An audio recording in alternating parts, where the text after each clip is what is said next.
ஓம் சிவம். அன்பே சிவம், அனைத்தும் சிவம். இன்றைய காலகட்டத்தில் அன்றைய காலகட்டத்திலிருந்து படிப்படியாக வளர்ந்து இன்றைய காலகட்டத்தில் வேகமாக சென்று விட்டது பாலியல் பலாத்காரம், கற்பழிப்பு குற்றம், கற்பழிப்பு நிலை.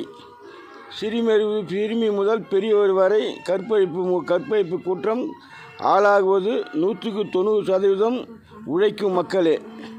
இதுதான் இறைவன் இன்று பாவத்தின் நிலையில் கொண்டு செல்லவே, அதை அன்பாக கொண்டு செல்ல இறைவன் அதை அவள் அறியாத முறையில் கொண்டு செல்ல, அன்பாகவும் கொண்டு செல்ல நோயை நாளுக்கு நாள் ஆண்டுக்கு ஆண்டு வேகமாக வளர்ந்து கொண்டே செல்கிறான். இது உணராத மூட மனிதர்கள் இறைவன் நன்மை செய்வதாக செய்கிறான். இறைவனுக்கு நம் பிள்ளைகள் எந்த தவறு செய்தாலும், எப்படி செய்தாலும் அதை சீர்திருத்தி அதை நல்வழிப்படுத்துவதே நம்முடைய நோக்கம். அதே போன்றுதான் இறைவனுக்கு அனைத்து உயிர்களும் அவர் குழந்தைகளே. எந்த உயிர் எப்படி சென்றாலும் அதை சீர்திருத்தி வழிக்கு செல்வதே அவனுடைய வேலை. இதில் இறைவன் நன்மை செய்கிறான் என்று உணர வேண்டாம். இன்று இந்தியாவில் 140 கோடி மக்கள் உள்ளார்கள். இந்த 140 கோடி மரங்கள் உள்ளதா? முதலில் எண்ணுங்களிடம் மூடனே, நாட்டை ஆளும் மடையனே, 140 கோடி மரங்கள் உள்ளதா எண்ணுங்கள்.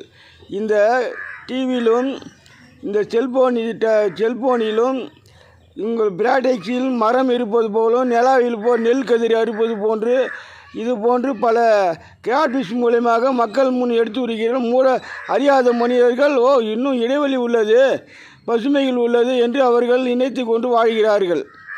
இதெல்லாம் பிராக்டிக்ஸ் செய்து நீங்கள் செயல்படுகிறீர்களா, இல்லை இறைவனே உங்களுக்கு அறிவுரை கொடுத்து செயல்படுகிறானா? அது உங்களுக்கு தான் தெரியும். ஆனால் எங்களுக்கும் தெரியும். அதை எடுத்து உரைக்க இனி செல்போனில் இடமில்லை. நேர்மொழியாக வந்தால் எடுத்து உரைக்கிறேன். இந்த உலகம் எப்படி வாழும், இனி எந்த இடைவெளி உள்ளது, எப்படி வாழ வேண்டும், மக்களை அன்பாக எப்படி கொண்டு செல்ல வேண்டும், எந்த நிலையில் கொண்டு சென்றால் இனி கற்பழிப்பு குற்றங்கள் படிப்படியாக குறையும், மக்கள் நல்வழி செல்வார்கள், பூமியில் பசுமை இடைவெளி மீண்டும் உற்பத்தி ஆகும், தென்றல் காற்று வீசும், காலத்தோடும் நேரத்தோடும் மழை ஆங்காங்கு பெய்யும். இங்கு மழை இல்லாமல் தடைப்படுகிறது. திடீரென்று மழை வெள்ளத்தில் வேகமாக வருகிறது. இது எதற்காக? மக்கள் உயிர்களை எடுக்கவும், பொருள்களை சேதம் செய்யவும், மீண்டும் அந்த பொருள்களை உற்பத்தியாகவும் மீண்டும் செயல்படவும் தான் இத்தனை வேகம். இந்த வேகத்தின் செயல் குறைப்பது இறைவனிடத்தில் தான் உள்ளது. ஆகையினால் இப்படி எப்படி வாழ வேண்டும் என்பதுக்கெல்லாம் இதுக்கு செல்போனில் கூற இயலாது. என் செல்போன் நம்பரை கூறுகிறேன். அதை அறிந்து வந்தால் இந்த பூமிக்கு நன்மை கிடைக்கும். இந்த அனைத்து உயிர்கள் வாழவும் வழிகள் உண்டு.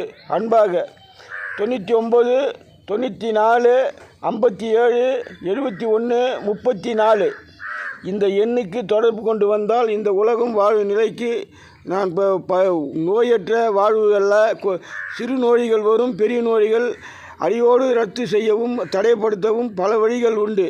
இன்று அடியார்கள் அனைத்து பேரும் ஹாஸ்பிட்டல் வைத்துக்கொண்டு, மருத்துவத்துறை வைத்துக்கொண்டு அதில் பிள்ளைகளை படிக்க வைப்பதும் பள்ளிக்கூடம் செய்வதும் பல வகையில் செயல்படும். எதற்காக? அவர்கள் பெண் பித்தனாக மாறிவிட்டார்கள்.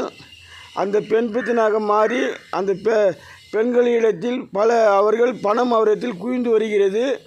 ஆகினால் பல ஏழை பெண்களை எல்லாம் பல வழியில் அவர்கள் இன்பத்தை ஊட்டி அந்த அளவுக்கு மருத்துவத்துறை ஒத்துழைப்புகிறது, மருந்துகள் தயாரித்துள்ளது.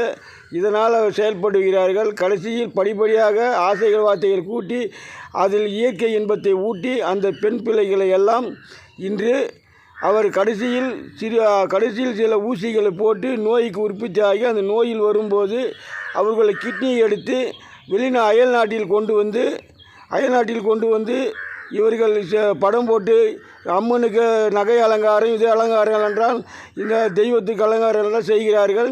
இதை அறியாத மூட மனிதர்கள் என்ன செய்கிறார்கள்? இவர்கள் நகை அங்கே தெய்வத்துக்கு தெரிந்தால் நமக்கு நன்மை என்ன செய்கிறார்கள்? தெய்வம் என்ன செய்கிறது?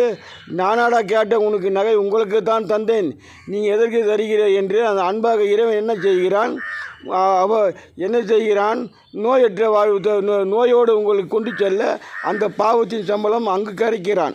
இதுதான் பரிகார பூஜை, அந்த பூஜை என்று. தெய்வம் என்பது ஒரு ஜோதி. அந்த ஜோதிக்கு கற்பூரம் வைத்து நாம் திருவிழா கொண்டாடினாலே அதே பெரும் மகிழ்ச்சி. நகை நட்டு எல்லாம் தெய்வங்கள் எப்போதும் கேட்பதில்லை. நமக்கு தந்த பொருளை அவர்கள் எப்படி திருப்பி கேட்பார்கள்?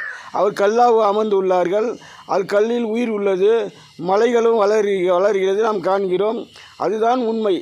உண்மை அறியாத மூடர்களே, எம்மிடத்தில் வாருங்கள், நன்மை கிடைக்கும். இது இறைவன் கூறும் பதில். இனி பூமியில் இடைவெளி இல்லை.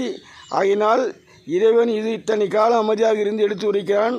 உடனே சென்று யாராவது பேட்டி எடுப்பவர்களோ இல்லை அரசியல்வாதிகளோ இல்லை ஆண்டிகளோ யாராக இருந்தாலும் வந்து நீங்கள் அறிவுரை கேட்டறிந்தால் நீங்கள் அனைவரும் அன்பாக வாழலாம். இல்லை, தவறு செய்தவன் உப்பு தின்னவன் தண்ணி குடிக்க வேண்டும். அன்பே செய்வோம்.